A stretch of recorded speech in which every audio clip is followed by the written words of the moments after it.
Hi, Annie.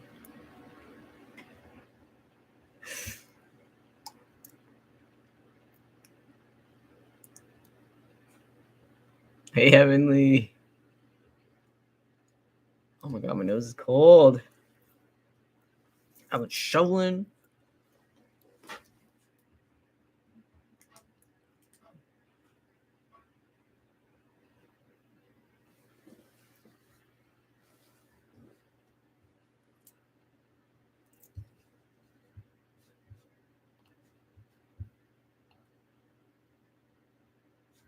But it's not real. You don't exist.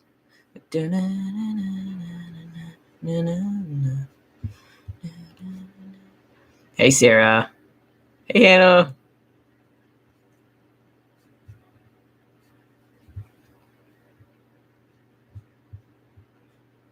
Good morning, Winter Frost. How's your mornings been? Mornings or days? Hey, Kaylin. Hey, Jack Monkey. JJ.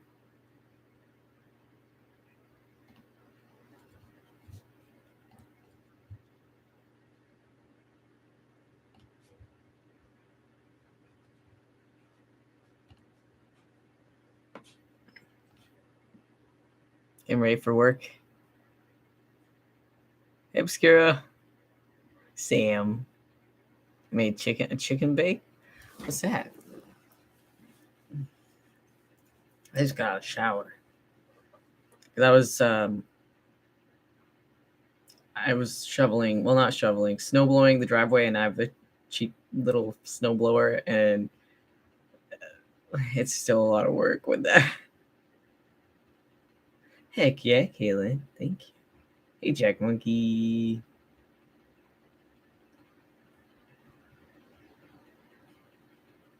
Chicken bake.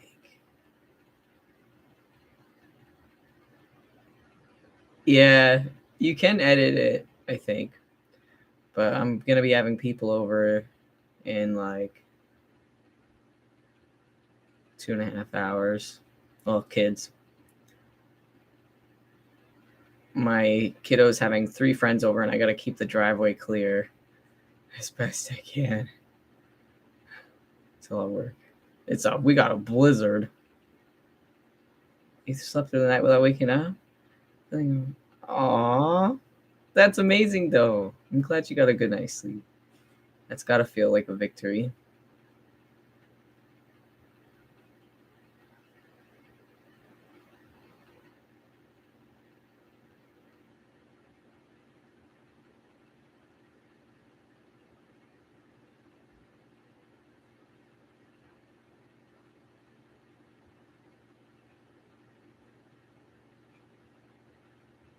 Heck yes. It's a really good vibe.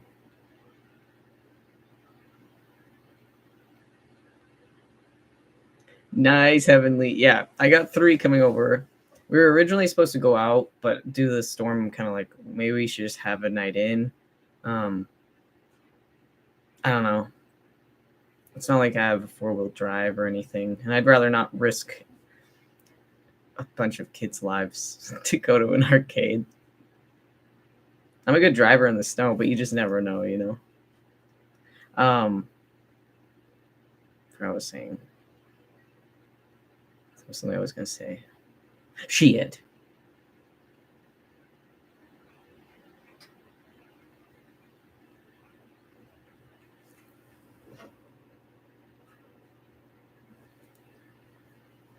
Yeah, they will. They'll enjoy getting to just talk. And I'm always nervous when parents bring their kids over. Like, when parents meet me, like, they're not going to think I'm a responsible parent. It's like this complex. Or they're going to be like, is my kid going to catch the gay? Like, I just don't know people around here, and these people are dropping their children off, and they don't know me, and they don't know what to expect. And it's always very uncomfortable when I meet other kids' parents for the first time.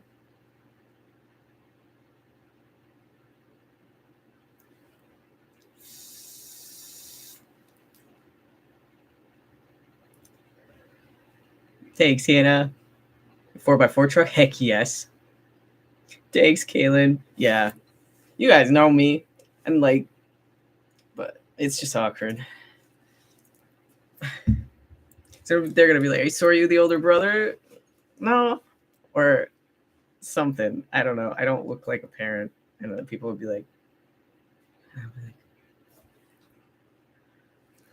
nice to meet you. My kid will run you down. Oh God.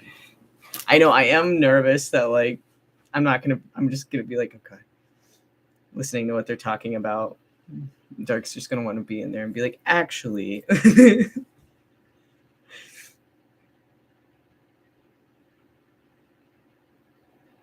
I like automatic. I don't know enough about manual. Like I know the basics, but I've never had practice driving manual.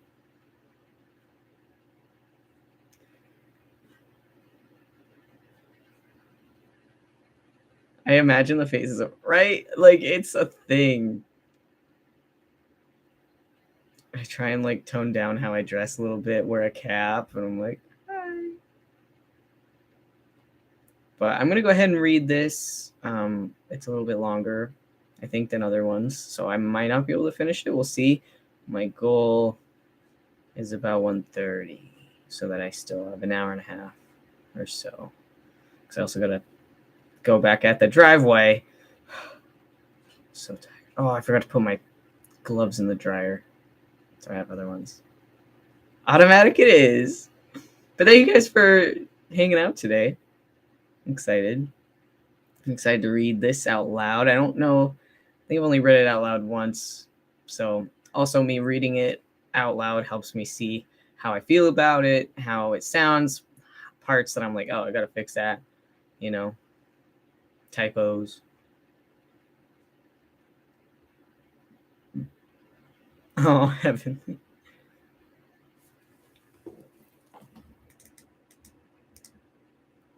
But I hope your day's going good. Thank you for supporting the creating of the book. It's so much fun. I'm so excited that the plot is fully written on paper now, or digital. It's done. Just got to go back over it now and make sure it's how I want it. Dirk with a cup of tea would run a PTA. Oh, he would.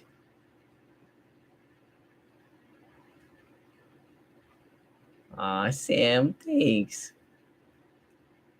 It starts a little slow. I might go in there and try and like kind of tweak the first half. I feel like it just, originally this was going to just kind of be a storybook and not have too much depth into it. But at the same time, that's kind of the point of the book, is that it is like there's no way around it being deep. That's what she said. I did just start. Yes. Hi, Amy. Hi, not then, right, Alice?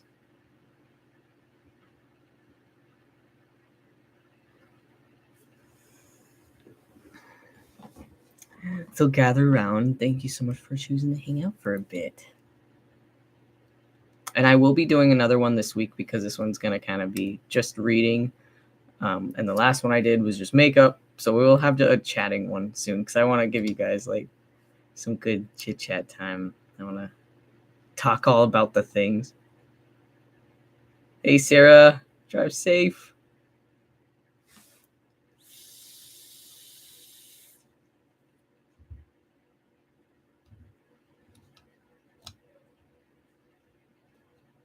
Ishness Part 9.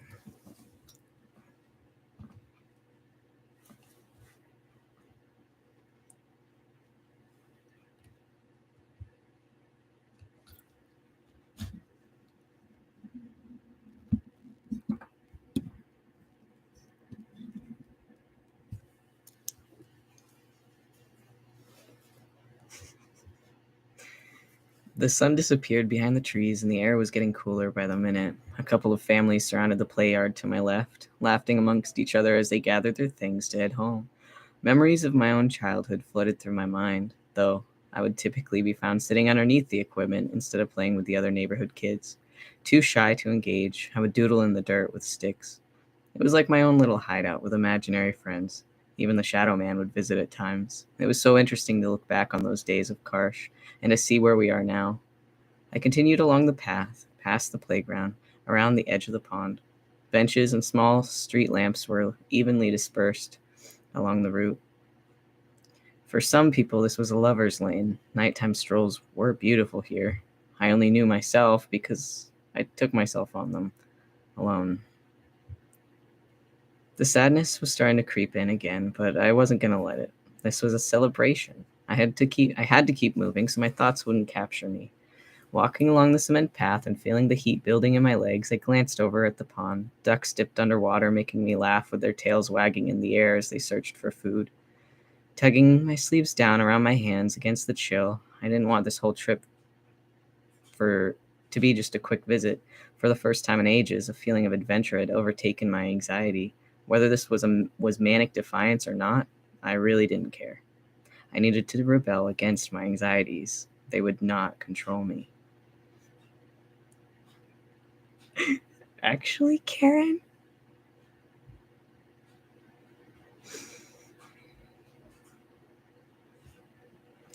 The path meandered away from the edge of the water and I wound up the path meandered away from the edge of the water and wound up and down, left and right.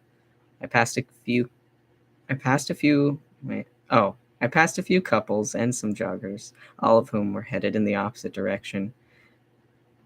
I felt the tap of nervous energy on my shoulder, but I looked the other way. I'd always appreciated nighttime before the attack. It had never managed to scare me, and it won't now. I need a return to normalcy. I kicked a pebble down the sidewalk and watched it skitter to a halt. Kicking it once again, I caught up with it.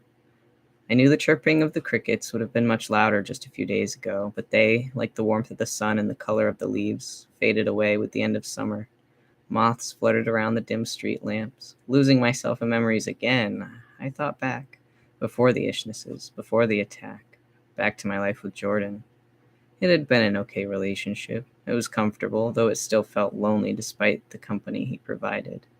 My mind rifled through our arguments, ways I could have been different, maybe even could have made it work. Seeing him happy now was hard, even though I knew I wasn't good for him, or him for me. But what if I made a mistake, I wondered. What if I never find a connection again? Not that I was looking necessarily, but what do you do if your mind never lets you love again? Leather wings beat overhead. The accompanying chirps and squeaks told me that it was getting late enough that bats were starting their days. Maybe I should turn around and start making my way back.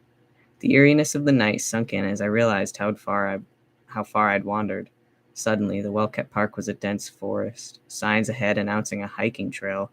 I did not want to go hiking. Bracing myself for the trek back, I froze when I heard something not too far off the trail from me. My heart dropped. No, I'm hearing things, I thought. Come on, I've gone this far. I got this. It's just my anxiety again. Hey, Emily. Brushing it off, I fought my focus back to my own footsteps as I started the return trip home. It was quiet. The sound of my sneakers on the paved path seemed to echo. A lone, distant car horn bleated faintly, emphasizing just how far from town I'd gotten. I took a deep breath in, deep and slow. There were no footsteps other than mine. See? It was probably just a squirrel. The rustling of fallen leaves immediately made me want to panic, but I knew better. Hello, Mr. Squirrel. My voice shook as I tried to keep my mood light. When a low chuckle echoed in response, my body froze. The blood drained from my face.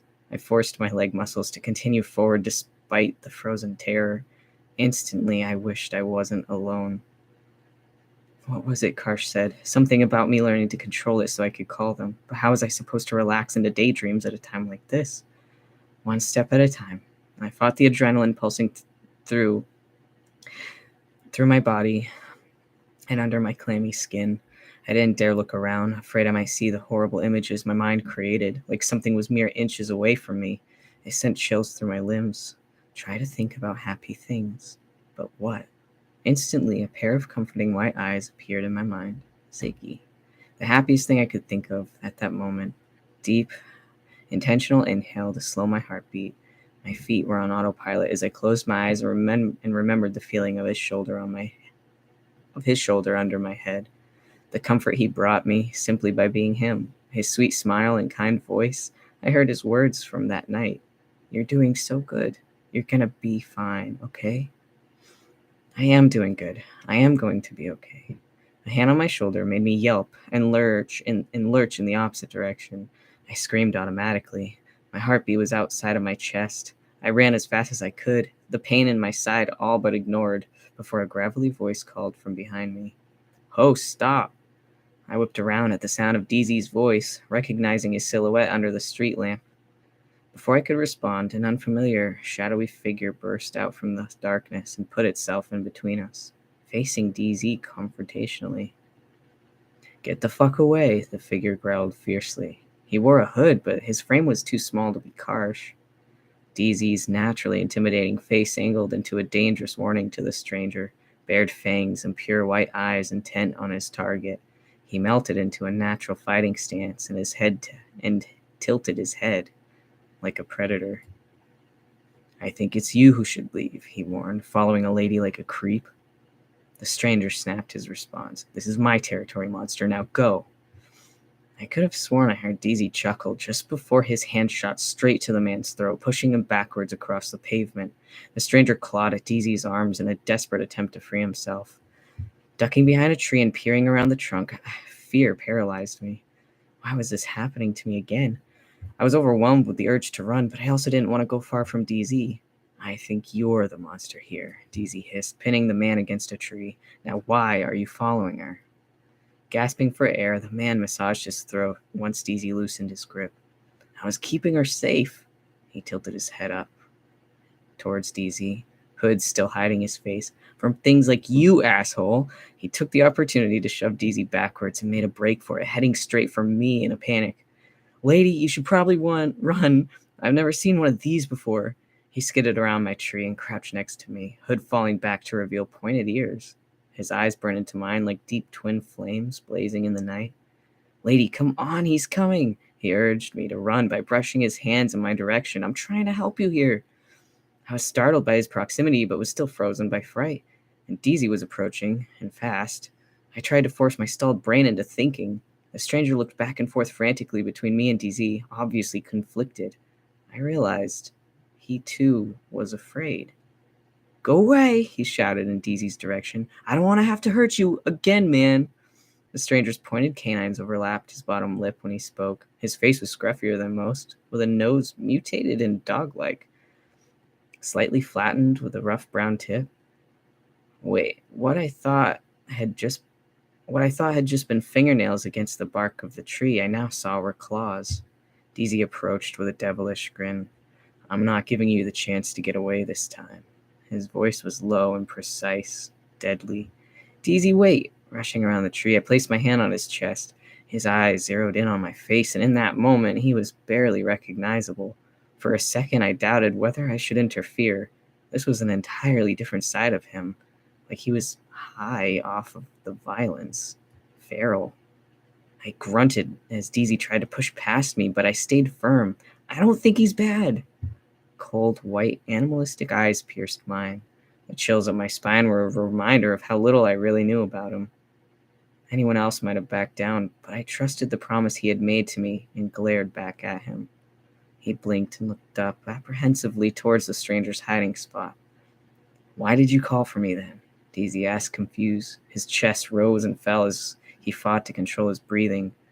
Just like mine, adrenaline had flooded his system. He was trying to bring his body back to normal levels.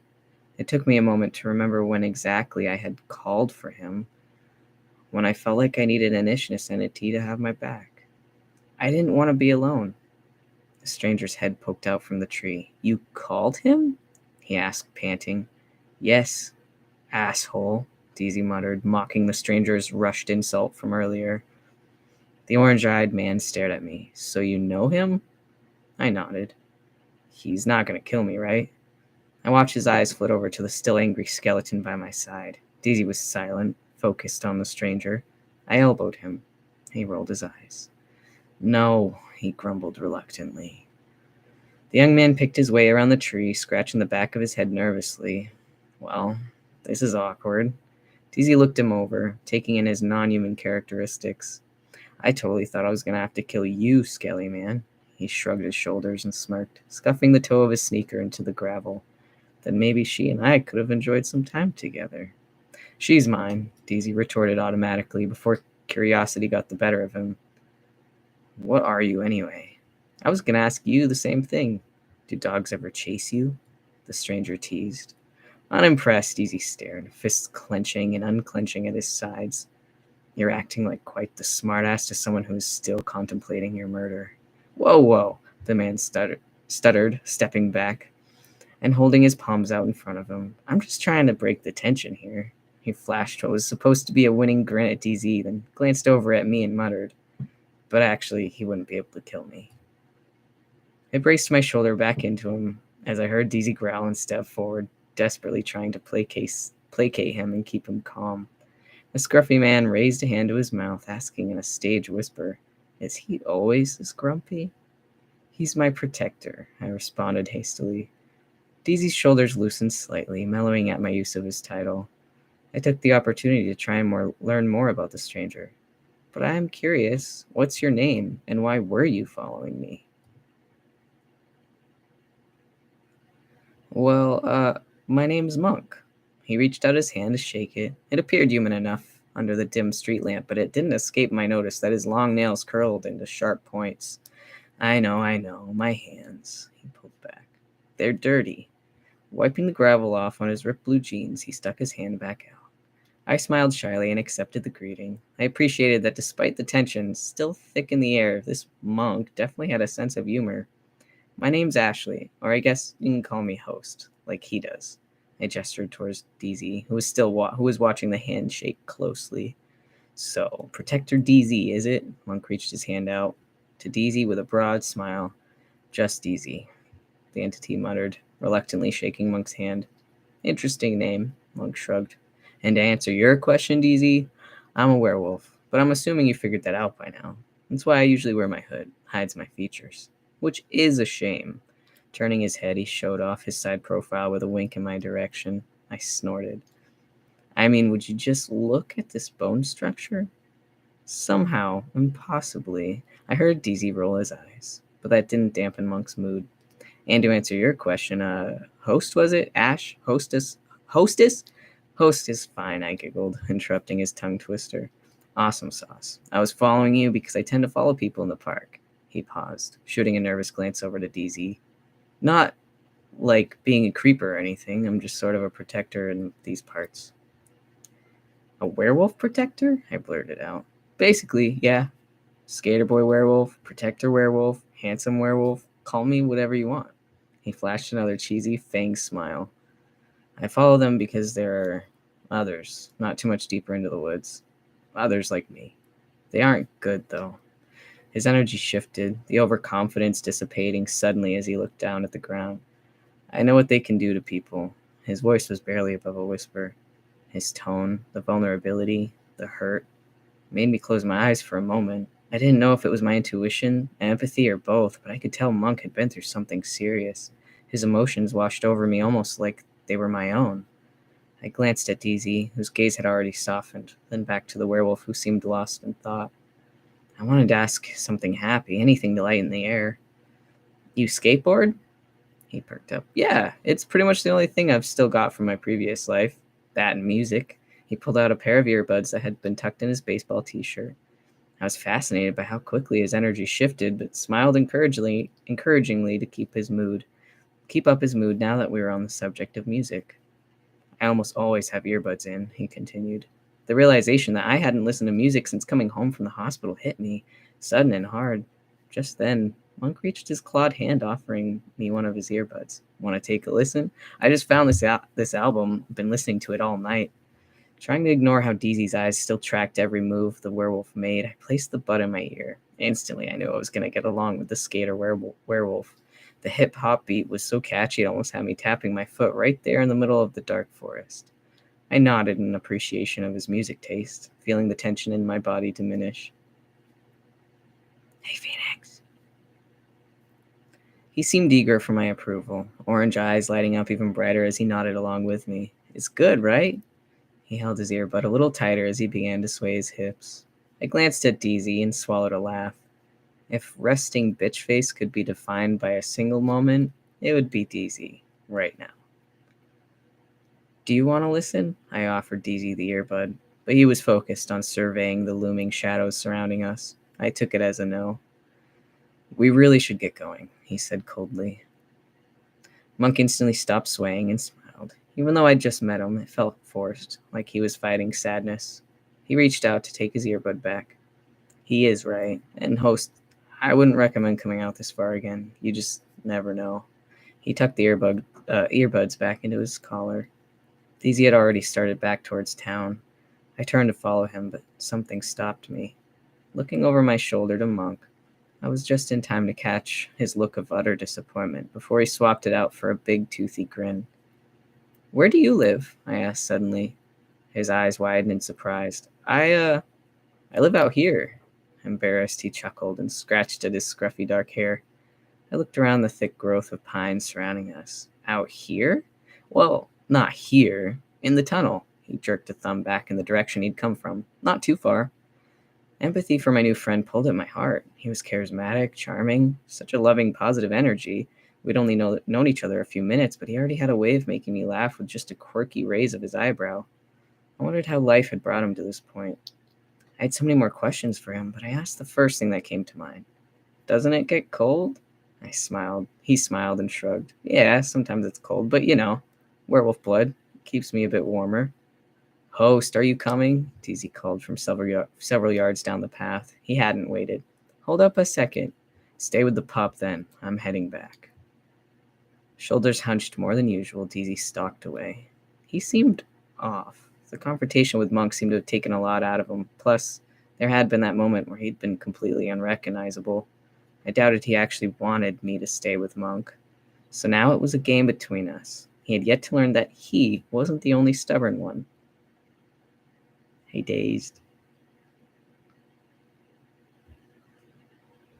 Okay, I will stay, I yelled. His growl echoed back to me from the shadows.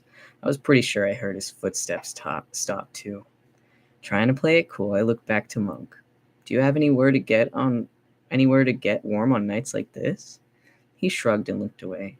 Sometimes there's a shelter open, but it's hard to blend in with my wolfiness. He must have seen the alarmed concern on my face and continued hastily. But seriously, it's not as bad as it sounds. I have my own bachelor pad. Smiling cheekily, he crossed his arms in feigned confidence. Just go for it, I thought to myself. What's the worst that could happen? I know we just met, so this might sound weird, but I paused. Do you want to come over to my place? It's a pretty cold night, and I have a couch you could crash on. Plus, it's really cool to meet someone like you. I felt awkward calling him a werewolf. It felt too strange coming from me, even though he said it so easily. My eyes widened, and a shy smile crept across his face. Monk's eyes widened, and a shy smile crept across his face. He was obviously surprised by the offer. It seemed like he was about to take me up on it until his expression suddenly fell. He tracked his gaze over my shoulder, towards DZ in the distance. Don't you think he'd mind? Monk asked. I rolled my eyes. He'll be fine. Though I know I'm a stranger inviting you to my home, so no pressure. Oh, I'm so for it. I don't get many opportunities to make friends, he beamed. I just want to grab a few things from my place first, if that's cool. Relieved that he didn't think I was being a creep for inviting him over, I smiled. Sure. You can join me if you'd like. It is a pretty night. He winked charmingly and took a step back towards the tree line, waiting for me. I glanced down the path. DZ was leaning against a tree, arms crossed, almost lost to the shadows. DZ, I called to him softly. I'm going with Monk for a bit. His reflective white eyes flashed in the darkness. You're what? He asked, alarmed. She's visiting my bachelor pad, buddy, Monk yelled, much louder than I'd been. Want to join us? Swearing, DZ shoved off from the tree. Yes, I'm following you two. He jogged up to us with a sigh. That would be wise, Monk said seriously. You never know. She might be the bad guy after all. I was amazed at the werewolf's ability to keep a straight face when teasing DZ. As we crossed the tree line, each step rustled the leaves, making our presence known to any nocturnal wildlife. Monk took the lead. Walking behind him, I watched him maneuver through the brush with ease. I glanced down to my left, focusing on DZ's dark jeans and large combat boots stepping alongside my skater sneakers. It was barely noticeable in the dark, but the moonlight reflected on a silver chain that swung from his pocket with each stride. I hadn't noticed it before. That and the movement of him repopping the collar of his peacoat caught my attention. And somehow I had caught his attention too. His white eyes were almost glowing in the dark as I realized he was returning my gaze. No such thing as sneaking glances at DZ. I snapped my head around to look straight ahead, but still caught his smirk in the corner of my eye. So why are we following him? DZ whispered. I invited him to stay at mine tonight. DZ stopped in his tracks with an obvious why the hell expression on his face. Monk either missed our exchange or was choosing to ignore it. He carried on, humming a tune to himself. I jerked my head forward, signaling DZ to just keep walking. He didn't move. Why would you do that? He whispered, frustrated. I retraced my steps, back to his side, hissing, He's alone. You can't just take a stray dog home, host. I rolled my eyes, pulling him forward by the hand. He could have easily ignored my attempt to get him to move, but he stumbled forward reluctantly. We had just caught up with Monk when he returned to look for us. Did I lose you guys for a minute? Oh. He fell silent at the sight of our hands locked together and swiftly turned back towards the path he was cutting through the forest. My bad. I didn't realize you were a couple. I ripped my hand from DZ's. We aren't, I blurted out, just as DZ said, Yeah, she's taken, so maybe lay off with the flirting. I shot daggers at him. He returned my look innocently, only the slightest glimmer of humor in his eyes. Sounds like you guys need to work on your communication, Monk commented. As for flirting, he shrugged. I'm an air sign. Monk pushed through the final patch of undergrowth onto what felt like a hidden trail. No cement or lights, but still a cleared path, obviously used semi-regularly. Not much longer, he called over his shoulder. I lost track of how long we'd been walking. Eventually passing a row of tall pines, we watched a tunnel leading into the side of an ascending ridge. I'd never seen one like it before. Maybe an old mining tunnel or something? I watched Monk step inside and disappear into the darkness. I felt DZ approach behind me. Does he live inside there? He asked softly. I think so, I answered just as quietly. Monk's disembodied voice came from the mouth of the tunnel. Feel free to follow if you want, or wait out there. I'll just be a few. I paused. I felt like maybe I should consider the decision to follow a werewolf into the dark, unfamiliar tunnel, the entrance of which was surrounded by overgrown brush hanging from a wooden beam overhead. I felt a protective hand on my shoulder. Host, I don't know if this is a smart idea. I shrugged off DZ's hand and turned to face him. Why not? He seems nice. DZ crossed his arms. He is a werewolf. And you're an entity from another dimension. I looked up at him critically. And I trusted you. He was unamused. I didn't lure you into a mysterious tunnel within the first hour of meeting you. But you did flirt with me. That could have made me question a lot about you. Like a ghost in the darkness, the parts of his face were gray, where gray skin pulled taut against bone were shining brightly. He sighed and pinched the bridge of his nose impatiently. Listen, I'm just trying to protect you. I know we know nothing about werewolves. For all we know, he could be pretending to be a nice guy just long enough to turn into a 10-foot-tall beast once he traps us in his lair. I knew he had a point, but somehow I just knew in my gut that Monk was good. I wish I had an explanation for my intuition so I could challenge DZ's caution, but I didn't. So I resorted to teasing him. Sounds like you're scared. He cocked his head to one side, wide eyes narrowing. Finally, with a sigh, he stalked ahead of me, leading the way to the looming tunnel. Just stay close behind me. I won't hear the end of it if something happens to you. Hell, I'd get lectured just for allowing this, he grumbled. By who? I asked as I fell into step behind him. Thick darkness engulfed us instantly. The concrete floor was covered in puddles of varying depths that splashed under our feet. I followed the vibrations of DZ's body in front of me, holding my hands out to my sides, grazing the stone walls. I felt moss and dew slide under my fingertips. I was about to remind DZ of my question when he finally responded. Karsh. Hearing his name triggered a single thought that I vocalized before I stopped myself. I miss him. I collided with DZ's solid back. He'd stopped walking. There was silence. What the hell, DZ? Give me a little... A gloved hand was over my mouth. A gloved hand over my mouth silenced me. How he'd located my mouth so easily in the pitch black left me puzzled and impressed. Shh, he hissed. I hear something. I listened intently, trying to pick up on whatever his heightened abilities had noticed. Water dripping around us, a mouse squeaking. Nothing too suspicious. Once he lowered his hand, I whispered, "What do you hear?" His breath tickled my neck. "I hear you catching feelings." I pulled back and scrunched my face. "What? No. I miss him," DZ said mockingly. I was grateful I couldn't see the totally unimpressed expression on his face. "Listen, host." He placed a hand on each of my shoulders. "I speak from experience. Don't get involved with an entity." He was being serious? I scoffed. Just because I said I missed someone didn't mean I had feelings like that. Did it?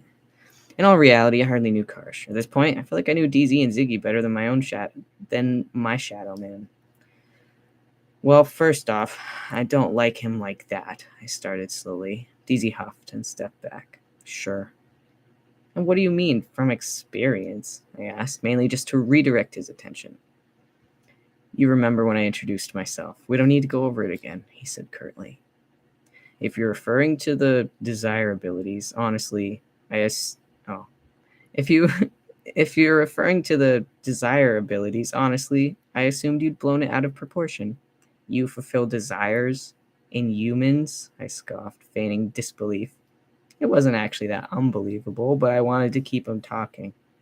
Once the words left my lips, an eerie silence fell. I wasn't sure what had changed in that void of black, but it was similar to the first time we'd met. The energy around us had shifted somehow. My brain was telling me that I'd finally pushed him over the edge and angered him, but my body told me something different. My face felt hot. Out of nowhere, suddenly my skin was aching to be touched. The sound of his boot crunching against the tunnel floor as he took a single step in my direction broke my concentration on the sensations in my own body. I felt the warmth rolling off of him, his smell like a mixture of sandalwood and vanilla cigars, something I picked up on only when Ziggy was away due to DZ's smoke breaks. It would have been a lie to say his scent wasn't extremely pleasing. Gentle fingers on my chin, he slowly angled my face upwards to look at him, even though I still couldn't make out anything in the darkness. My heart fluttered with adrenaline. I hadn't felt an affectionate touch in so long. Sure, Ziggy and I had snuggled, but this was an entirely different energy. Alone in a dark place with my protector. This was how those romance fantasies booked with a mysterious man always start. He pulled my chin just a touch closer. Am I leaning in closer? I was. I craved contact. Until finally he placed a single finger against my lips. "You were saying?" My eyes widened. As quickly as the desire had been around us, it was gone. Embarrassed, I stepped back wordlessly. Did I actually feel that way about DZ, or was that some magic of his? I was suspicious. "That wasn't very nice," I muttered. "Oh, I think that was very nice," he retorted, turning to continue down the tunnel. "So, to answer your question, from experience, it just doesn't work out with humans." He'd obviously done this to make a point, that he could indeed pull desire from someone. I stutter-stepped to catch up. "So, you've had your heart broken?" I asked daringly. "More like I've broken hearts, and I would hate to see that happen to you. Not to mention there was a clear rule set by Karsh himself. None of us are to become involved with you intimately. So any desires you may have for him won't be entertained. Considering you're a portal and all," he chuckled. "Don't fuck the portal," to put Karsh's words more simply. I frowned. It didn't feel great to be referred to that way. It was just a reminder that I could easily just be a study.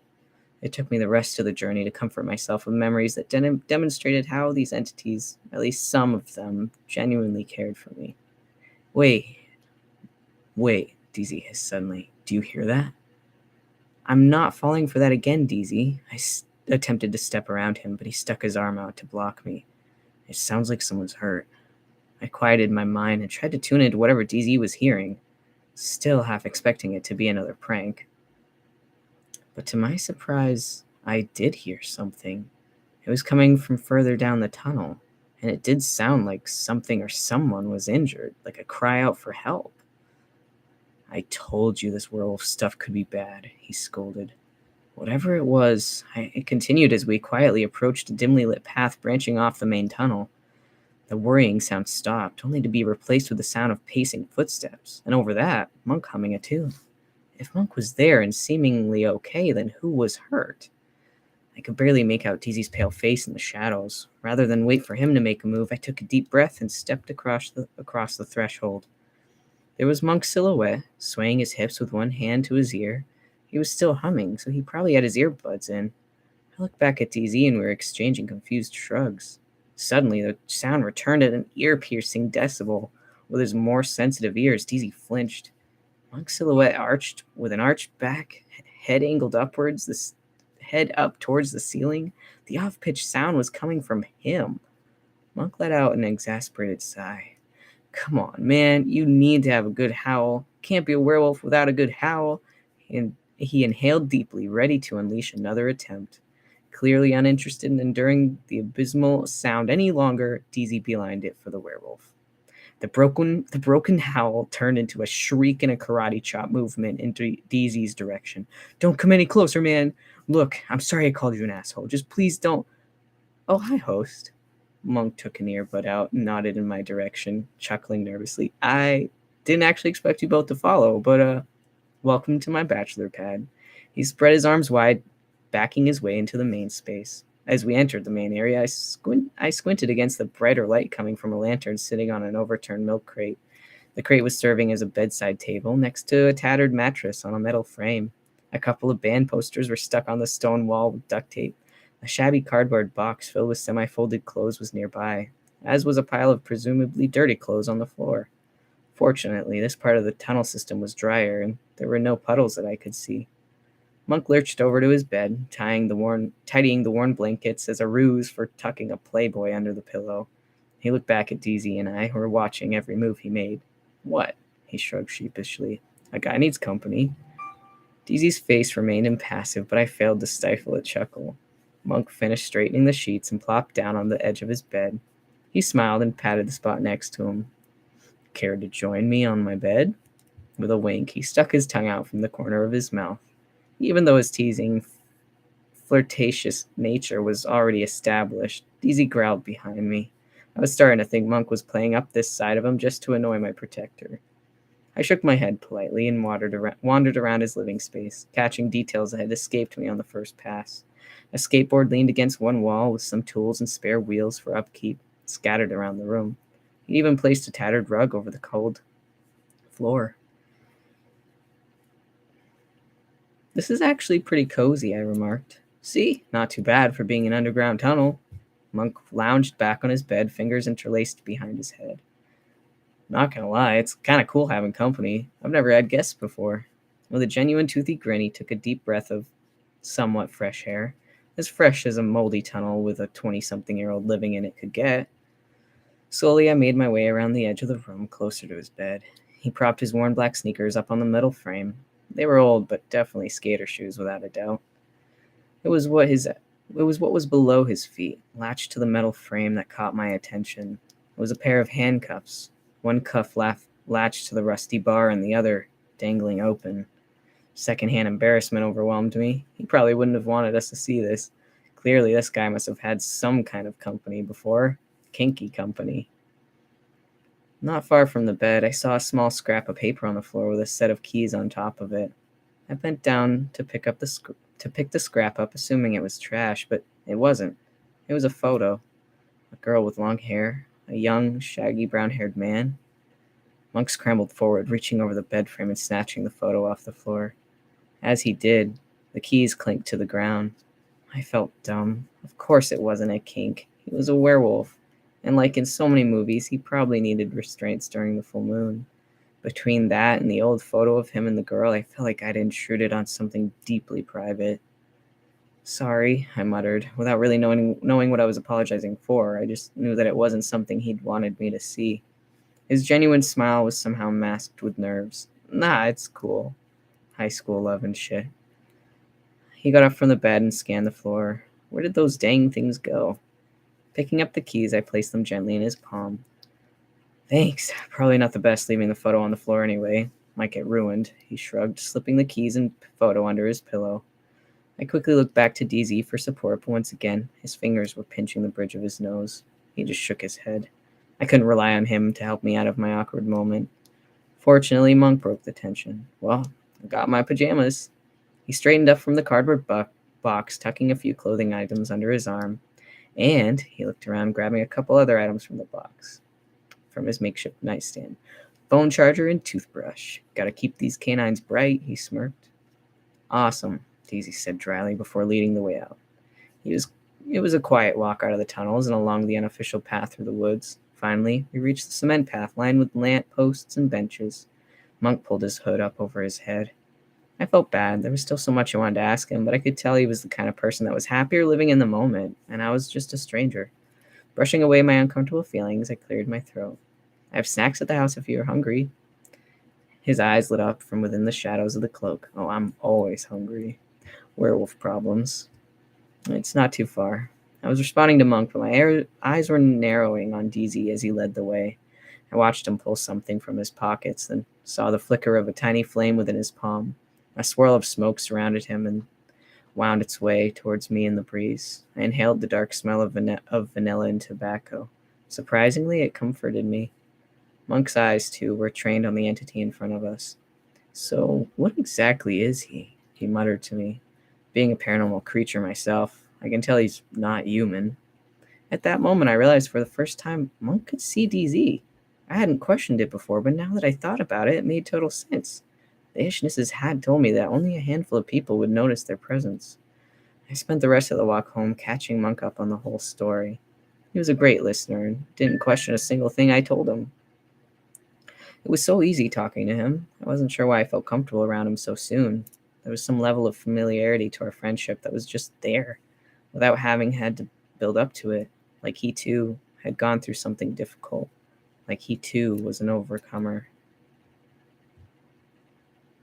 Monk rubbed his hands together as he stepped into my apartment, followed by a dog-like shake casting off the autumn chill. Toasty, he grinned cheekily. And host, thanks again for letting me stay, especially with all you've got going on. Just let me know if you change your mind, yeah? His thoughtfulness warmed my heart. Thank you, but I really don't mind the company, especially after... Yeah, I finished lamely. Sympathy surfaced on his eyes immediately, so I hastily continued. No, it's okay, it's just the truth. Wanting to keep the evening light, I changed the subject. So, snacks. Monk shrugged off his hoodie and jacket while I headed into the kitchen. I glanced to the doorway occasionally to check on him as he settled in the living room. I heard a relieved sigh cut short by, "Oh, you have a kitty." I looked in on him again. Despite Monk's wolfiness, Cupid seemed to be absolutely infatuated with my new friend, rubbing against his shins and jumping onto his lap. They basked in each other's affection. I had to admit, it was adorable. A werewolf loving on a cat. DZ, meanwhile, had never looked less comfortable. He was unsure, maybe for the first time ever, pacing the room aimlessly, clearly torn about sitting or standing. Monk must have noticed, too, as I heard him ask, "You good, man?" "I'm fine," DZ answered curtly. I heard the springs on the couch creak and pictured him sitting on the opposite end of the couch, as far away from Monk as possible. I hoped he really was okay and not just saying he was. He seemed to be slowly recovering from all the commotion in the park. I retrieved a couple bags of chips from one of the cabinets, calling over my shoulder to the guys. "I have some snacks and such, but if you're really hungry, I have ramen and sandwich stuff too." "Do you have salt and vinegar chips?" DZ shouted. That was weird, I thought, and it was obviously DZ's voice, but his tone had shifted awfully quickly. "I'll bring them over," I answered. Arms full of chip bags, I re-entered the living room to find Monk still petting Cupid while staring at DZ. The entity's head was in his hands, elbows propped up on his knees. Monk shot me a curious look, but I shrugged. I placed the snacks on the coffee table and slowly lowered myself down on the empty cushion between Monk and DZ. "Hey," I murmured to the hunched skeleton. I brought the salt and vinegar chips. You want any? No, thank you. The tone of his voice combined with his body language had me worried. I could read the sadness in him. You okay? No. What's wrong? He didn't respond. I frowned, concerned. I didn't know DZ well enough to be a good support for him. I couldn't tell what he might need at this moment. Monk was just as concerned as I was. He didn't even seem to notice Cupid practically climbing his chest to rub his face against Monk's. Taking a deep breath, I reminded myself that when in doubt, giving someone space was usually a good idea. I can put on a movie. What do you guys like? As I clicked the power button to the TV remote, I saw DZ's head jerk up in the corner of my vision. His eyes locked on the screen eagerly as it buzzed to life. Then, just as suddenly, his mood shifted again. Seemingly annoyed, he sighed and dropped his gaze back down to the floor. Curious as to what caused his mood swing, I checked the screen for myself. It was displaying the recently watched category, which meant it was showing the childhood movies that Ziggy and I had watched together. Oh, you watched Pocahontas? Monk asked, breaking the silence. I loved that movie as a kid. I love it now. The sound of Ziggy's voice caused my eyes to snap back to him, but all I saw was DZ with an uncharacteristic grin on his face. I blinked, and the grin was gone. Stop it, DZ grumbled to himself. I couldn't ignore it anymore. DZ, tell me what's going on, I murmured, resting my hand on his shoulder. He sighed and rubbed his temples. It's Ziggy. Usually I can keep him from fronting. Why don't you want him to front? I asked. Because I need to keep an eye on you two, he said, dead-eyed Monk, whose brows raised in surprise at the sudden animosity. DZ, it's okay. I kept rubbing his shoulder. Even if Ziggy is here, you're still not far, right? That's true, he muttered reluctantly. Plus, if Ziggy really wants to join us, can't he also keep an eye out for you? DZ was quiet. Don't you trust him? I prodded. Sometimes, he said curtly, still rubbing his temples. Well, I trust both of you. Which reminds me, even though it was a false alarm, you kept me safe earlier, and I know you will always will, no matter whether it's you or Ziggy that's around. I stretched my arms around his bulky, uninviting shoulders to deliver a hug. So, thank you. I felt him relax and exhaled deeply into my embrace. I allowed myself to enjoy the hug for a moment longer before letting go. So, do whatever you're comfortable with, all right? Leaning back into the couch cushions, I refocused my attention to the TV. Monk glanced over at me uncertainly, realized that in all my explanations, I maybe forgot to tell him that there were, in fact, two skeleton men in one body. I thought about explaining it to him then and there, but decided that it wasn't my place to tell. He was going to have to figure it out, just like I did. Oh, do you guys like paranormal shows? I asked eagerly. There's this really neat show where a psychic goes into the house and gathers information while an investigator digs into the building's history. At the end of the episode, they get together to see if their information matches. A psychic? An odd whisper came from the other end of the couch. There was Ziggy, excited as ever, big bright eyes looking into mine. Hi, host.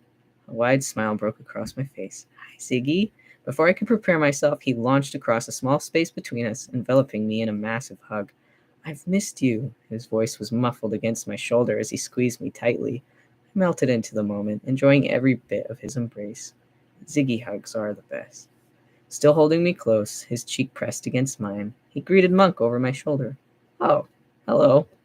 Reluctantly, I disentangled myself from Ziggy's arms. This is a friend, Ziggy. His name is Monk. Ziggy stood up and wiped his hands on his jeans, leaning over me to offer the werewolf a handshake. Hi, Monk. I'm Ziggy. Hey. Nice to meet you. Bemused, Monk returned the greeting, clearly surprised and delighted to see such an opposite of DZ. As for myself, I was impressed at how easy it was for him to just go with the flow. So, Ziggy plopped down next to me, his lanky legs and bony knees stretched far past my own. We're gonna watch a show? Yeah. I knew that my face had been stuck in a smile for a while now, but I didn't care how goofy it might have looked. I was happy. You like the sound of the one with a psychic? Oh, yes. Ziggy plucked the bag of salt and vinegar chips from the table, leaning back as he ripped them open eagerly. My favorite. Thanks, host. Anyone else want some? He offered the open bag to us. I'm okay, thanks. Monk answered. His grin reflected my own. They're all yours, Zig, though I may snag one or two in a bit. I giggled. Ziggy stuck his hand in the bag and came out with a handful of chips, all which he managed to shove in his mouth surprisingly without getting crumbs everywhere. Watching the guys settle in, I remembered my first night with Ziggy, how much peace and comfort he had given me so soon after the attack. To have a similar evening so soon after the first, I felt spoiled. My living room was my ideal picture of tranquility in that moment. Both of them were already hyper-focused on the show, Ziggy savoring his chips while Monk mindlessly tugged at the loose strings on his ripped jeans. In a million years, I never would have expected to see a werewolf and an otherworldly skeletal entity on my couch, let alone feel so calm and affectionate towards them. Finally, I had what I had been daydreaming of, but with beings I never could have imagined. To be continued. Wow, that worked out perfectly. It is exactly 1:30. The shit? Couldn't organize that any better. That show sounds familiar, right? I don't insert any of my life into these stories. Zombie almond time. Oh, Hannah, I love your writing skills. Oh, you guys, thanks so much for listening. My eyes are not starting to leak. Oh, just you wait, man. Just you wait. In all of this book, like, I'd not gotten teary-eyed yet, like where you guys are at now. But, dude, coming up, I was like crying writing. It's gonna get. It starts slow, and then basically from here on out, it's just like all the craziness for the most part. Oh, wait, no. No, not yet. We haven't gotten to a spicy scene, right? No, we haven't. Ooh. But with who? Who do you think it'll be with, even though you guys probably already know? Love you, Hannah.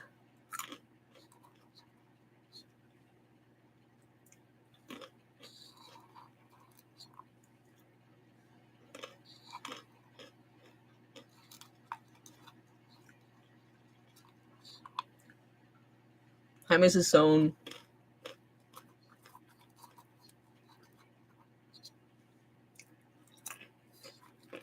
You have so many questions. I'm going to be doing a stream soon, and I love getting questions during Patreon streams. But if you want to put them anywhere, there is a channel for ish questions, and I could go to those during the Patreon stream next time. Or ask me even in a Twitch night if you're in Twitch streams. I love talking about it even in Twitch streams, but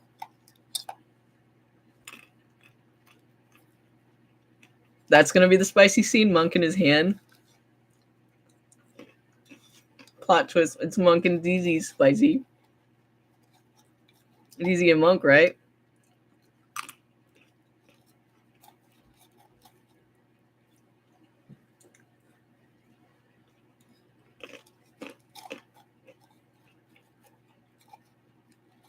Thank you, JJ. Thank you guys for enjoying it.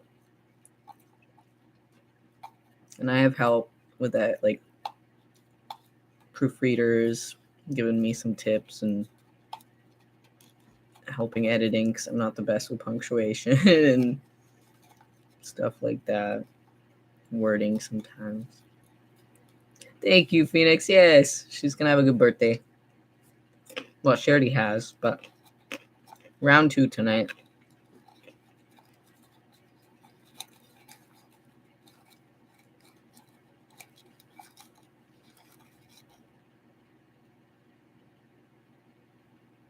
I got so sleepy. So they can't, like, my testosterone's dropping, and they haven't been able to, and they still can't get, they're missing one needle type, and they can't order it. They said, like, they can't order it. And so I got to talk to my doctor or something and figure out where I can get them. I don't know. It's fucking weird, but hey, Photo, I am just about to be hopping off.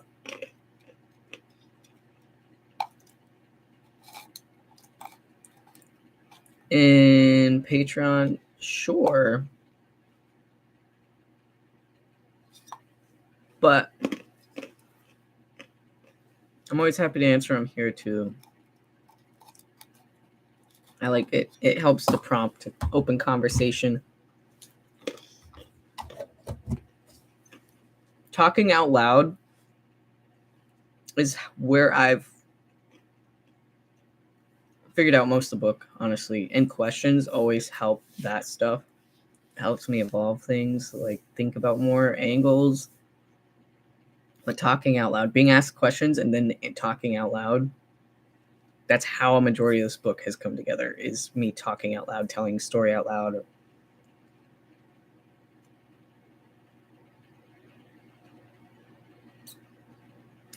You can get those medical, you can? I'll have to Google it. She was so excited about her shoes. She put them in her bag to wear at school so they didn't get dirty. But yeah, I'll be doing another live one that I can chit chat more. It'll be just a chatting live. This was kind of, I'm going to read the story live and then I'll do another one this week. Could even be like Friday day, Thursday day, or Saturday. So yes, feel free to jot down those questions if you want to remember them, because I love questions. I do, especially about the book. You'll see me just escape. So I hope you guys have a good rest of your. You could also wait. You guys can't put posts. I could actually make a post in Patreon for questions, and you guys can put your questions in the comments, and maybe I could do like video responses or something, or have them for the next stream. That's an idea. Maybe I'll do that. Or I can text them. Or not stream, but Patreon live. I love you guys. I hope you have a good day or night. Thank you so much for supporting the Patreon. Thank you for supporting the book, making dreams come true. It's absolutely crazy. You guys are just amazing and beautiful. And I love you. Thank you for, I don't know, just being in this imaginary world with me and loving the characters. So keep loving yourselves, loving others, keep creating, keep writing, because you don't know who you might inspire. Keep imagining it's good for you. Ziggy hugs, kisses.